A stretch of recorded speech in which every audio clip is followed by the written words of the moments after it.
नमस्कार, मैं हूं डॉक्टर सुजाता चौहान और आज का टॉपिक है तनाव कम करने के उपाय या स्ट्रेटजीज़ फॉर कोपिंग स्ट्रेस।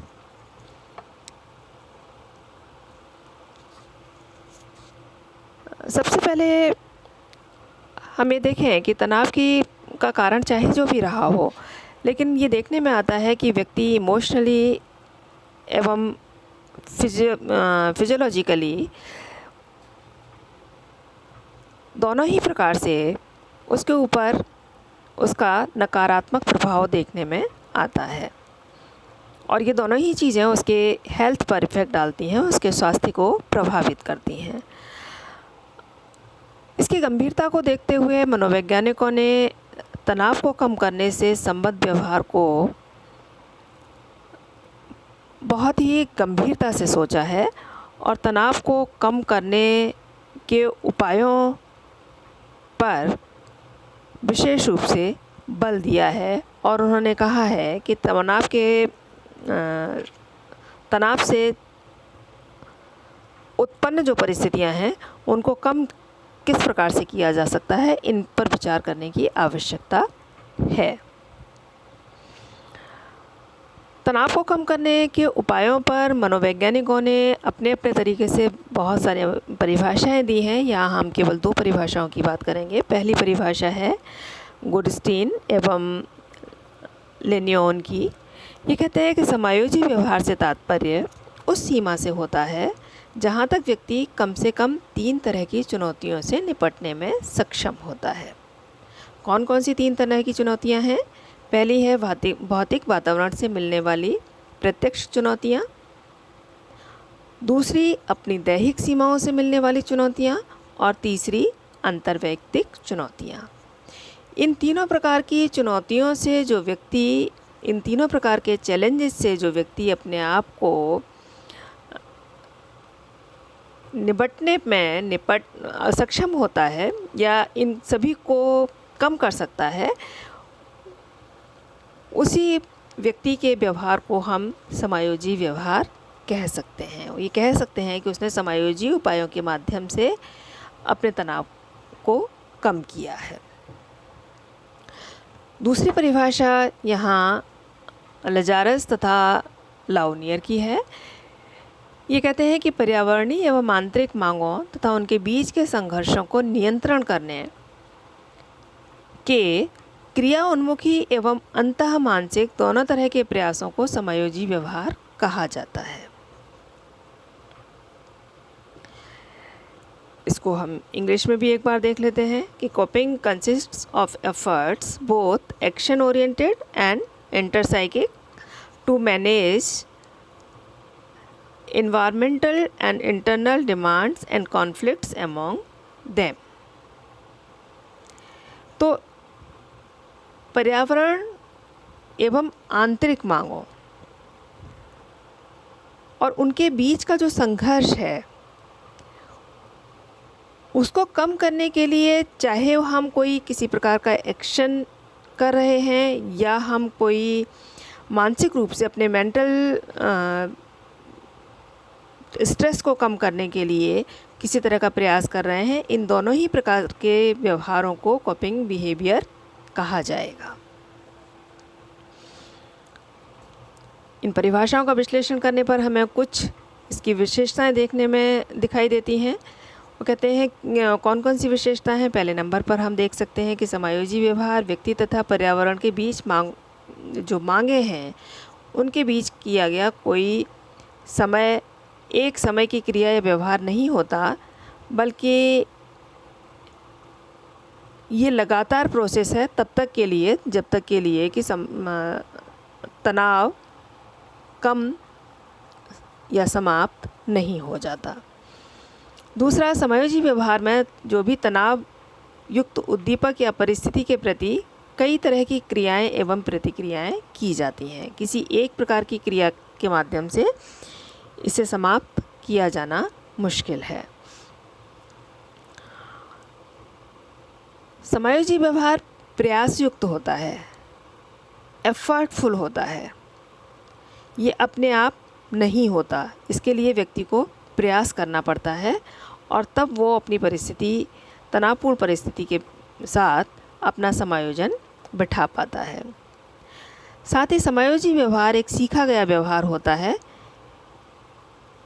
व्यक्ति अपने प्रयासों से, भूल एवं प्रयास के माध्यम से इसे सीख सकता है, या अपने गत अनुभवों के माध्यम से सीख सकता है, या किसी व्यक्ति को उस परिस्थिति में उसने पास्ट में देखा है और उसने किस तरह के व्यवहार के माध्यम से उस तनाव पर नियंत्रण पाया है, ये उसकी जो लर्निंग है वो उसे समायोजन स्थापित करने में सहायता करती है।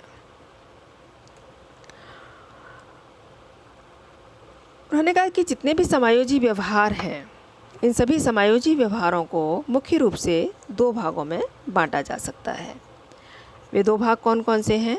पहला है समस्या केंद्रित समायोजी उपाय और दूसरे संवेग केंद्रित समायोजी उपाय, या जिसे हम कह सकते हैं प्रॉब्लम फोकस्ड, और दूसरा इमोशन फोकस्ड कोपिंग स्ट्रेटजीज। ये दोनों क्या हैं? इन दोनों के विषय में हम चर्चा करते हैं। समस्या केंद्रित समायोजी उपाय को पहले ले लेते हैं। समस्या केंद्रित समायोजी उपाय से तात्पर्य क्या है? सबसे पहले हम इसे समझने का प्रयास करते हैं। इस तरह के उपाय में व्यक्ति तनावपूर्ण परिस्थिति या समस्या का मूल्यांकन करता है सबसे पहले, और कुछ ऐसा उपाय करता है जिससे उसे परिवर्तन कर सकने में या उससे दूर रहने में सफल हो सके। किससे? तनावपूर्ण परिस्थिति से। इन उपायों का उपयोग व्यक्ति तब करता है जब वह यह देखता है कि समस्या जो तनाव उत्पन्न कर रही है अधिक गंभीर नहीं है तथा वह उस समस्या के स्वरूप में कुछ परिवर्तन ला सकता है। तो वो उस समस्या को दूर करने का प्रयास करता है, और समस्या जब दूर हो जाती है तो तनाव स्वतः ही समाप्त हो जाता है या कम हो जाता है। व्यक्ति ये जो उपाय ढूंढता है इसमें उसकी गत अनुभूतियाँ शामिल होती हैं, उसका जो इंटेलेक्चुअल लेवल है वो उसमें काम करता है, सेल्फ कंट्रोल की क्षमता उसमें कितनी है ये इस पर निर्भर करता है। तो इस तरह से बहुत सारे कारक हैं जो उसकी समस्या केंद्रित समायोजी उपायों को प्रभावित करते हैं। समस्या केंद्रित समायोजी उपायों को पुनः 2 भागों में बांटा जा सकता है। पहला है नियंत्रण उपाय और दूसरा पूर्व कथन उपाय। नियंत्रण उपाय क्या है? जब व्यक्ति किसी तनावपूर्ण घटना पर अपना नियंत्रण कायम करने में सफल होता है तो इससे तनाव की गंभीरता अपने आप कम हो जाती है। अतः यह व्यक्ति यह कोशिश करता है कि तनाव उत्पन्न करने वाली परिस्थिति को नियंत्रित करे, और अगर वो ऐसा कर पाता है तो व्यक्ति के सामने कोई समस्या नहीं रह जाती, और जब कोई समस्या नहीं रहती तो निश्चित ही इससे तनाव उत्पन्न होने का कोई प्रश्न नहीं उठता है। दूसरा प्रकार है पूर्व कथन उपाय। पूर्व कथन उपाय से तात्पर्य है कि इस उपाय के तहत तनावपूर्ण परिस्थिति या घटना उत्पन्न होने के बारे में पहले से ही पूर्व कथन कर दिया जाता है, जिसका परिणाम ये होता है कि परिस्थिति आने पर व्यक्ति उसके साथ ठीक ढंग से निपट सकता है। जैसे सपोज़ बाढ़ आ रही है और बाढ़ के आने के लिए अगर पहले से अनाउंसमेंट किया गया है कि बाढ़ आ सकती है, तो बाढ़ से व्यक्ति अपना बचाव करने के लिए पहले से ही अपने मस्तिष्क को तैयार कर सकता है और उसके विषय में स्ट्रेटजी बना सकता है कि वो अगर बाढ़ की स्थिति आने पर वो किस तरह से अपने आप को उससे प्रभावित होने से बचा सकता है, किस तरह के उपाय अमल में ला सकता है।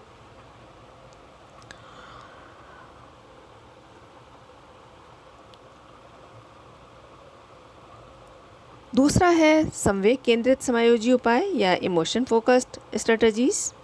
इन्हें पुनः 2 भागों में बांटा गया है, व्यवहारात्मक उपाय और संज्ञानात्मक उपाय। सबसे पहले हम ये जानें कि संवेग केंद्रित समायोजी उपाय क्या है। इस तरह के उपाय में व्यक्ति समस्या से उत्पन्न सांवेगिक अनुक्रिया पर ध्यान केंद्रित करता है। वो समस्या पर ध्यान केंद्रित नहीं करता, उससे उसकी जो इमोशनल चेंजेस उसमें आ रहे हैं, उन चेंजेस पर, उसके इमोशनल रिस्पॉन्स क्या है, उन सब पर वो ध्यान केंद्रित करता है। व्यक्ति समस्या को परिवर्तित करने की कोशिश नहीं करता, परंतु समस्या से उत्पन्न चिंता को कम करने का उपाय करता है। समस्या को नियंत्रित करने का उपाय इसलिए नहीं करता कि हो सकता है कि समस्या को नियंत्रित करना उसके वश में नहीं हो, या हो सकता है कि उसको कम करने के उपायों के विषय में उसे किसी प्रकार की जानकारी नहीं हो। ऐसी स्थिति में वो समस्या को परिवर्तित करने का प्रयास न करके उसमें जो चेंजेस हो रहे हैं, उसमें संवेगात्मक जो परिवर्तन हो रहे हैं, उनको कम करने का उपाय करता है। साथ ही ऐसा वो तब करता है जब उसे लगता है कि समस्या इतनी गंभीर नहीं है, या गंभीर भी है तो उसे बदल नहीं सकता, लेकिन उससे जो तनाव उत्पन्न हो रहा है वो उसके ऊपर नेगेटिव इफ़ेक्ट डाल रहा है। इसको उन्होंने दो भागों में बांटा है। व्यवहारात्मक उपाय। व्यवहारात्मक उपाय में व्यक्ति कुछ खास तरह के व्यवहार करके अपना तनाव दूर करने का प्रयास करता है। जैसे वो समस्या से ध्यान हटाकर किसी दूसरी चीज़ में ध्यान लगाता है। कई बार आपने देखा होगा कि कुछ व्यक्ति जब समस्याग्रस्त होते हैं तो वो स्मोक करना शुरू कर देते हैं, ड्रिंक करना शुरू कर देते हैं, या लोगों से अटेंशन चाहते हैं कि वो लोग आएँ और उससे सिंपैथी प्रदर्शित करें। तो इस तरह के ये जो उपाय हैं, इन्हें व्यवहारात्मक उपायों की श्रेणी में रखा गया है। अक्सर ये देखने में आता है कि जिन लोगों का फ्रेंड सर्किल बहुत लंबा चौड़ा होता है, तो ऐसे व्यक्तियों को अपने फ्रेंड सर्किल से सामाजिक समर्थन अधिक मिलता है, और ऐसे व्यक्ति अपने आप को इस प्रकार की परिस्थितियों में तनावग्रस्त होने की प्रक्रिया को नियंत्रित कर पाते हैं और अपने तनाव को कम कर पाते हैं। दूसरे प्रकार के उपाय हैं संज्ञानात्मक उपाय। संज्ञानात्मक उपाय में व्यक्ति तनावपूर्ण परिस्थिति के अर्थ में परिवर्तित कर पुनर्मूल्यांकन करता है। जो तनावपूर्ण परिस्थिति है, उस परिस्थिति को वो नहीं बदल पाता, लेकिन उसको सीधा सीधा अर्थ प्रदान न करके वो उस अर्थ को परिवर्तित करता है और उस परिवर्तन का पुनर्मूल्यांकन करता है। और ये पुनर्मूल्यांकन जो है वो वास्तविक होता है, जहाँ व्यक्ति गंभीरता से सोचने पर इस निष्कर्ष पर पहुँचता है कि समस्या सचमुच में उतनी गंभीर नहीं थी। परंतु कभी कभी ऐसा करने से व्यक्ति वास्तविकता को विकृत भी कर देता है और अपने आप को एक तरह से धोखा देता है। इस तरह के जो कॉग्निटिव स्ट्रेटजीज़ हैं, उन्हें फ्राइड ने डिफेंस मैकेनिज्म नाम दिया है, या रक्षा प्रक्रमों का नाम दिया है। फ्राइड ने विशेष रूप से 7 प्रकार के रक्षा प्रक्रम बताए हैं, जिनका कि नाम मैंने नीचे दिया है: दमन, प्रतिक्रिया निर्माण, यौक्तीकरण, प्रक्षेपण, विस्थापन, अस्वीकरण और बौद्धिकीकरण। हम एक एक कर इनके ऊपर चर्चा करते हैं कि ये क्या हैं और इन्हें समझने का प्रयास करते हैं। सबसे पहले दमन को लेते हैं। दमन क्या है?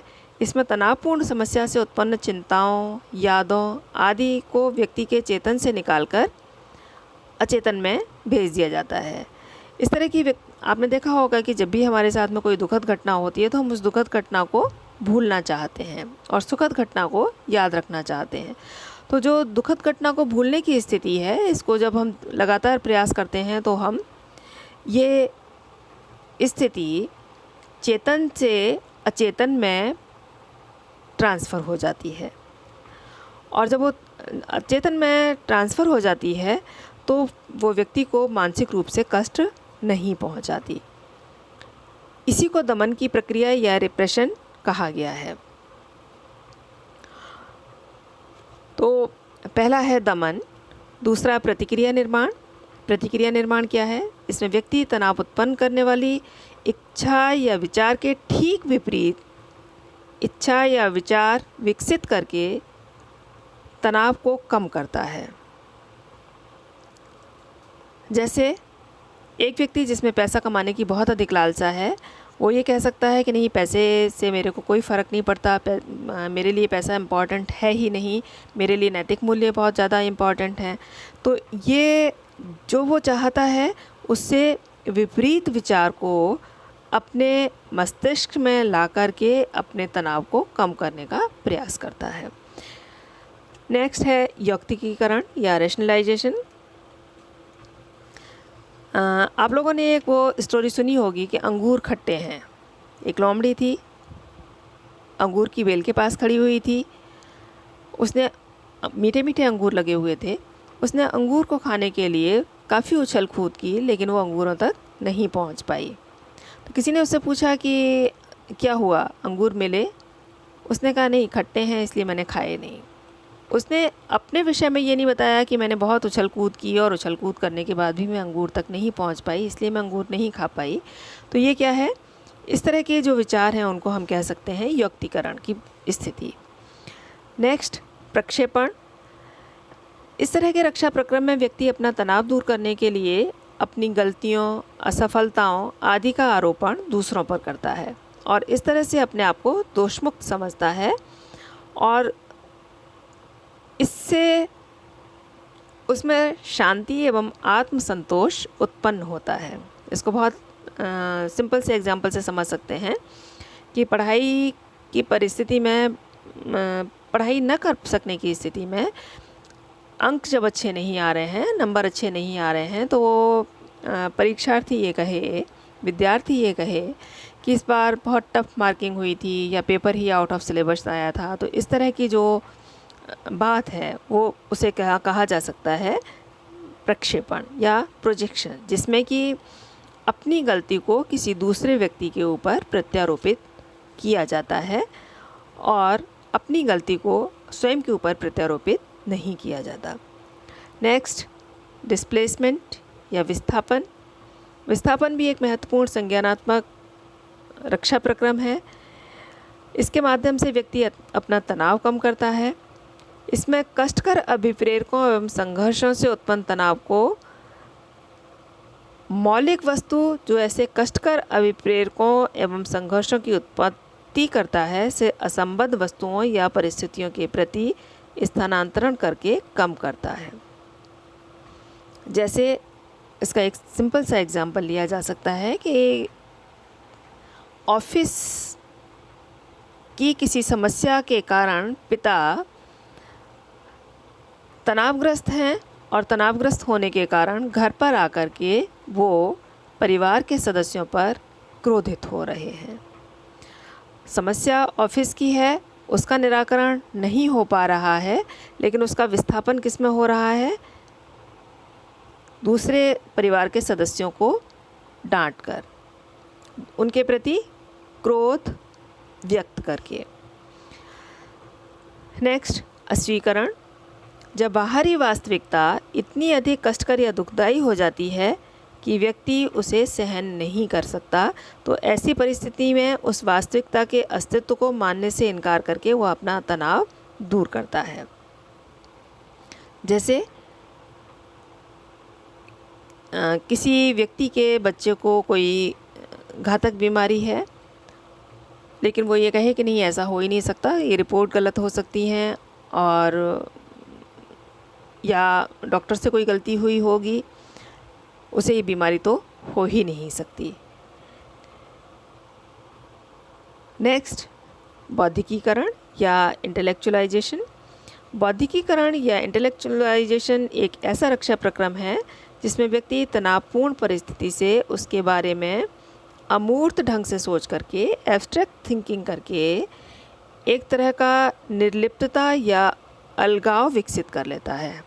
जैसे डॉक्टर्स को हर समय पेशेंट्स के साथ में रहना पड़ता है और पेशेंट की जो परेशानियां हैं वो डॉक्टर को भी परेशान करती हैं, तो डॉक्टर पेशेंट्स के साथ में डिटैचमेंट वाली एक परिस्थिति क्रिएट करता है और उनसे डिटैच्ड होकर के वो उस परिस्थिति को देखता है।